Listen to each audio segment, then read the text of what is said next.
Hello Internet! I'm Hazel, and today I'm going to be going over what we know about Arcane Mages in Legion. We'll take a look at the original preview blog post, spell changes and removals, the new talent tree, and the artifact weapon traits. It's still early in development, so things may still change. The full original blog post by Blizzard is linked in the description below this video. In the blog post, Blizzard states that they're happy with the way Arcane is in Warlords, and most of the changes are polishing existing gameplay. Our core spells of Arcane Blast, Missiles, Barrage, and Explosion will all work the same in Legion. They're moving Arcane Charges to be a resource under the mana bar instead of a debuff, and they're giving Arcane a new mastery. Let's take a look. Our old mastery, Mana Adept, increased your overall damage done based on how much mana you had unspent. This made for some unique gameplay, but it felt kind of bad to spend mana, which is weird for a mage.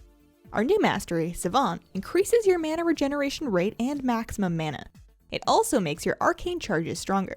This means instead of dancing around a specific percentage of mana, you'll be trying to unleash as much hell as you possibly can without going A couple of our spells are being straight up removed in Legion. Arcane Brilliance is gone, along with everyone else's group buffs. Remove Curse is also gone, so you better hope they don't bring scaled up Molten Core back.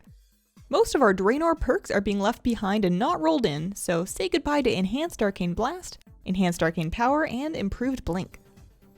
Cone of Cold will be for Frost Mages only, Ice Block has been moved to the talent tree, Presence of Mind has been moved to the PvP talent tree, Greater Invisibility is now baseline and automatically learned at level 56. Conjure Refreshment will now conjure a mage table if you're in a group, and give you a stack of food if you're alone. Looks like sharing is mandatory. Evocation now grants 25% mana instantly and 75% mana over 6 seconds, up from 10% and 30%. This fits into the new theme of spending more mana in one go. Frost Nova will have a 30-second cooldown up from 25 seconds. We're getting a brand new spell called Displacement learned at level 24. When used, for the next 4 seconds, Blink won't trigger a cooldown. It'll presumably still trigger a global cooldown, meaning you can spam it about 4 times in a row with this. You can use Displacement every 1.5 minutes. This sounds really fun to use in PvP. Our talent tree is getting shuffled around, and a number of talents didn't make the cut. Evanesce, Blazing Speed, Alter Time, Flame Glow, Ice Barrier, Frostjaw, Cold Snap, and Prismatic Crystal are all removed in Legion. To see what's filling the spots, let's go over the new talent tree. At level 15, we choose between Arcane Familiar, Static, and Torrent. Arcane Familiar summons an invincible companion to aid you in battle for 30 seconds on a 1-minute cooldown. Your familiar's attacks have a chance to grant you an Arcane Charge. Static makes your next 4 Arcane Blasts instant cast on a 1-minute cooldown. It seems like a nice, straightforward cooldown to line up with any trinket procs. Torrent increases the cleave damage of your Arcane Barrage by 100% and will probably be a good choice on cleave fights. At level 30, we pick from Shimmer, Cauterize, and Ice Block. Shimmer causes damage you take to have a 30% chance to reset your Blink cooldown. This effect has a 30-second internal cooldown. This seems like more of a talent for PvP than raiding. Cauterize is mostly the same as before, but now gives you a sprint while burning. It also suppresses movement slowing effects, so this should, ironically enough, be great for getting out of the fire. Ice Block is much the same as before and has 2 charges by default. At level 45, we get Mirror Image, Rune of Power, and Incanter's Flow. Mirror Image and Incanter's Flow are exactly like they were before, just on a different row. Rune of Power now lasts for only 10 seconds, has 2 charges and a 45-second recharge time. It buffs your spell damage by 50% while you're in range of it, up from 15%, so it's more of a cooldown than an all-the-time thing to manage like before. At level 60, we choose from Supernova, Charged Up, and Words of Power. Supernova has the same effect as before, but no longer has 2 charges. It also doesn't replace Frost Nova, so you get to keep both. Charged Up instantly generates 4 Arcane Charges for you on a 30-second cooldown. That sounds awesome to get right into your big damage at the start of a fight, and it should be up often enough that you won't need to build charges again after Arcane Barrage. Words of Power lets your evocation generate a full 3 stacks of Arcane Missiles over its duration. That sounds kind of weak compared to Supernova and Charged Up.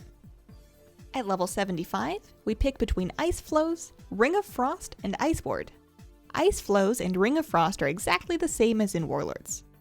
Ice Ward no longer causes Frost Novas on auto attacks, but instead gives your Frost Nova 2 charges. At level 90, we see Nether Tempest, Unstable Magic, and Erosion. Nether Tempest and Unstable Magic haven't changed. Erosion is a new talent that increases the target's damage taken from your arcane spells by 20% for 10 seconds on a 1-minute cooldown. That's your go-to for single target fights and a nice thing to stack up with Static, Time Warp, and some procs. At level 100, we choose from Overpowered, Quickening, and Arcane Orb. Overpowered and Arcane Orb are the same as they were in Warlords. Quickening causes your Arcane Blast and missiles to grant 2% haste for 6 seconds, stacking. This is cleared when you cast Arcane Barrage, but there's no maximum stack. I'm just imagining that talent in endgame gear with lots of mastery for a fat mana pool. That sounds like so much fun. For an artifact weapon, Arcane Mages will seek out Aluneth, Great Staff of the Magna. This has some gorgeous model options and was once wielded by Egwin, a guardian of Tirisfal. The following are traits that you'll unlock over time as you gain artifact power in Legion. Power of Egwin infuses you with the power of Egwin when you reach 4 Arcane Charges. This doubles your arcane damage for what will probably be 6 seconds. Might of the Guardians increases your arcane damage dealt by 10%. Blasting Rod buffs your arcane blast damage by 6%. Torrential Barrage buffs your arcane barrage damage by 10%. Ethereal Sensitivity increases your chance to trigger arcane missiles. And Egwin's Fury increases the damage of your arcane missiles. Echoes of Egwin gives your arcane spells a chance to summon an image of Egwin to assist you. Archmage's Alacrity adds 2 additional missiles to arcane missiles.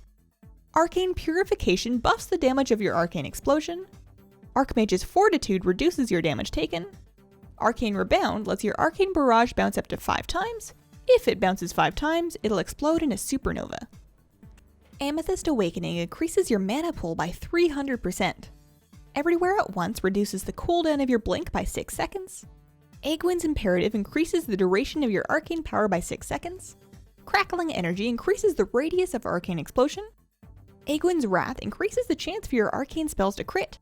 Finally, Egwin's Ascendance lets your evocation make you invulnerable and causes you to deal massive damage based on the mana that your evocation restores. Increasing your mana pool through Mastery and Amethyst Awakening will buff the damage of Egwin's Ascendance. And that's what we know so far about Arcane Mages and Legion. The biggest change to gameplay seems to be the new Mastery, and I'm looking forward to trying it out. Keep an eye on my channel for a separate video detailing the PvP talent tree that Arcane Mages will get in Legion. Let me know what you think of the mage changes, and have a wonderful, wonderful day. Bye!